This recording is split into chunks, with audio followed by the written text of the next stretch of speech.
Bonjour à toutes et à tous et bienvenue pour un petit guide d'après-séance. Et aujourd'hui, on va parler d'un film qui est sorti il y a quelques temps, donc c'est assez tardif. Ce n'est autre que V2, Journée to China. Alors, je prononce certainement mal le mot V, c'est V-I-Y ici. Et c'est la suite de la légende de V. Donc, on va avoir quelques protagonistes qui reviennent dans ce film-là. Il y a aussi une créature qui était dans le premier film qui était un peu plus maléfique, alors que là, elle est plutôt mignonne.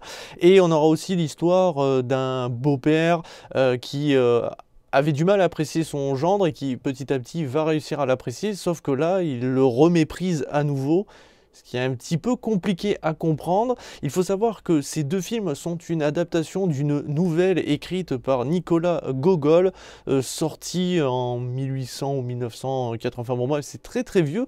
Une nouvelle qui n'est pas forcément très connue en Europe, même s'il a eu des traductions, etc. Je ne connais absolument pas la nouvelle, je ne connaissais pas du tout le premier film. Je vous avoue que j'ai regardé celui-là parce que, comme beaucoup d'entre vous, j'ai vu la bande-annonce avec Arnold Schwarzenegger porter une moustache extrêmement ridicule. Je me suis dit que ça allait être un film humoristique où j'allais passer un bon moment. Et quand je vois les notes, quand je vois les critiques, elles sont plutôt positives. Pour ma part, j'ai trouvé le film extrêmement mauvais. Et ça me rend fou parce qu'il avait du potentiel. Je ne sais pas si c'est une bonne adaptation, mais il est sûr d'une chose, c'est que je ne sais pas à qui est destiné ce film. Et quand je vois le type d'humour, je me dis que c'est pour les enfants. Mais sincèrement, il y a de meilleurs films pour enfants que celui-là. On ne voyage absolument pas, parce que les décors sont globalement tous dégueulasses, et les effets spéciaux sont juste à jeter. On utilise énormément de numérique, de décors numériques pour montrer quelques plans par-ci par-là, pour montrer une ville, pour montrer un bateau sur un océan. Il n'y a quasiment pas de véritables décors, et comme j'ai dit, ils sont assez pauvres. Donc sincèrement, on n'en prend pas plein les yeux. Alors ok, les effets spéciaux du dragon à la fin sont plutôt réussis, et heureusement, puisque c'est une créature qu'on voit quasiment pas, et ça aurait été con de la louper.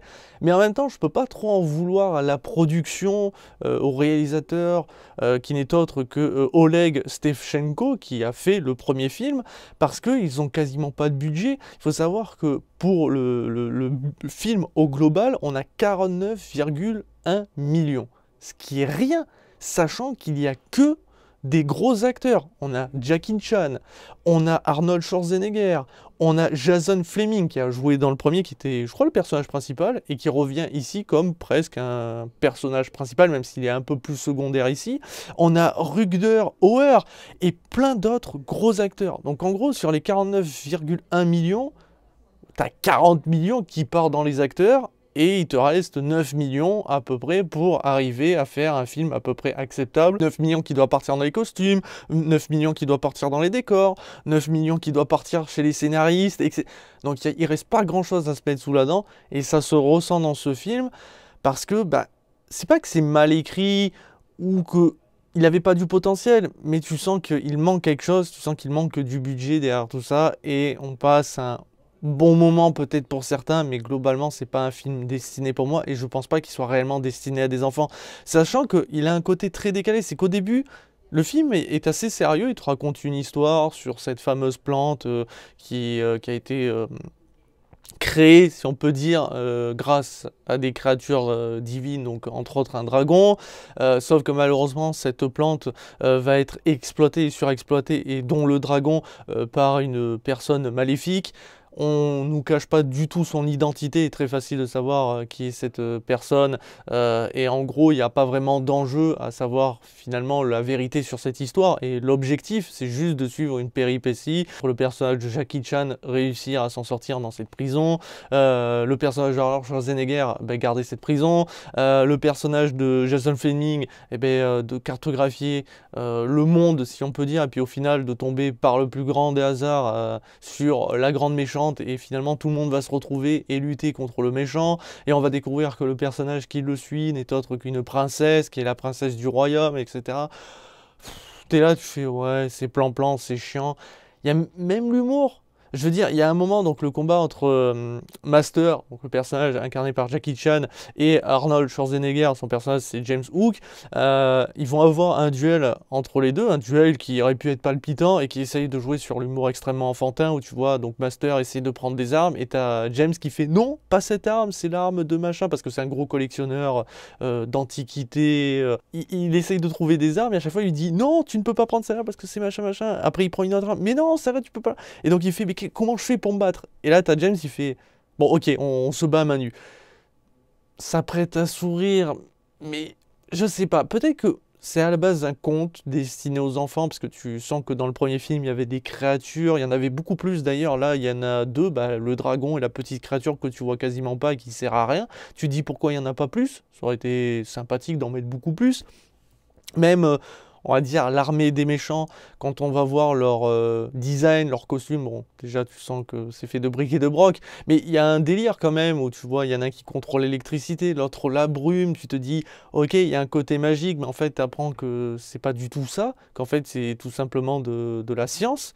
Ben, en fait, tu perds en magie. Et tout ce film qui essaie de construire sur de la magie, sur de la féerie, sur des dragons, sur des mythes, se casse la gueule systématiquement.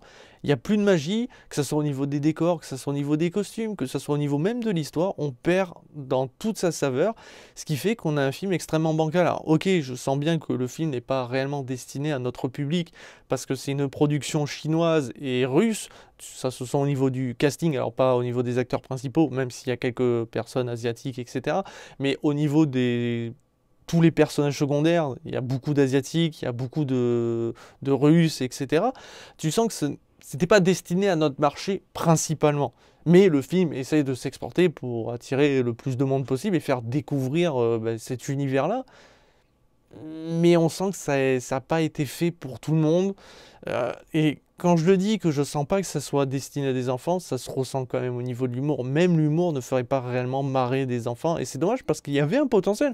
Je pense que ce qu'ils auraient dû faire, peut-être pas forcément adapter la nouvelle telle quelle, peut-être qu'ils ont voulu le faire et ce qui fait que la nouvelle n'est pas intéressante, mais ils auraient dû faire en sorte de proposer beaucoup plus de magie, beaucoup plus de créatures, même si dans le 1 apparemment il y en a beaucoup plus, mais là ils auraient dû refaire ça, mais que les créatures s'harmonisent avec le tout, avec les environnements, avec les décors, comme ça aurait permis aux enfants de voyager et de dire que même si la science est présente à la fin avec les tenues de certains protagonistes, mais il y a aussi un côté magique. Parce que c'est ce que dit le Master avec la fin de l'histoire, où il montre à James qui veut voir le dragon et qui dit mais il est où le dragon, je le vois pas. Et t'as le Master qui dit mais le dragon il est partout, il est parmi nous. Et là tu vois un magnifique décor qui montre qu'en fait le dragon c'est les paysages, c'est les personnes qu'on rencontre et tout, c'est toute cette magie.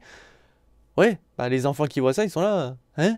Alors que des adultes peuvent mieux comprendre, mais c'est pour ça, il y a un vrai souci, tu sens que le film a le cul entre deux chaises, il essaye de nous faire voyager, mais il n'y arrive pas parce que malheureusement, il manque énormément dans le budget des décors et des effets spéciaux. À part le dragon, tout est plutôt raté.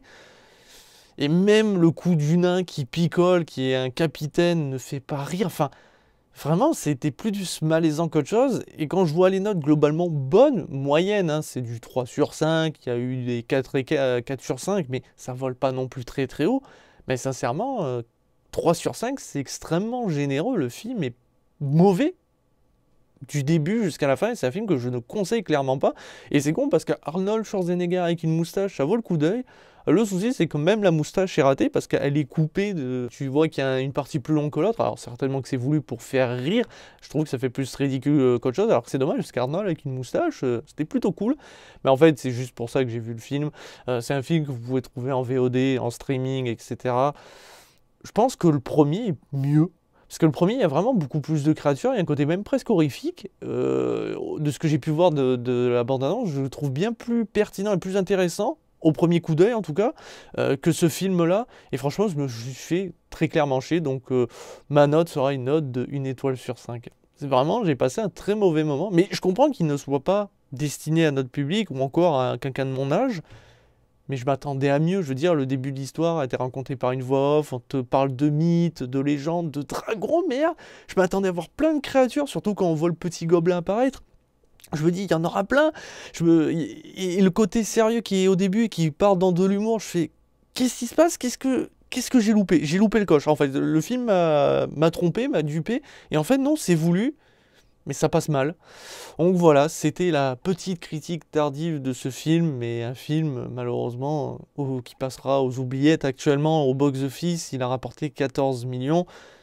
Certainement qu'il va arriver à se rembourser en Chine, en Russie et dans ces pays-là, mais peut-être pas en Europe. Je pense très clairement qu'il va louper le coche. Tu sens que le casting, en fait, comme Arnold, Jason Fleming ou encore Roger Hauer, c'est pour attirer tout le monde, en fait.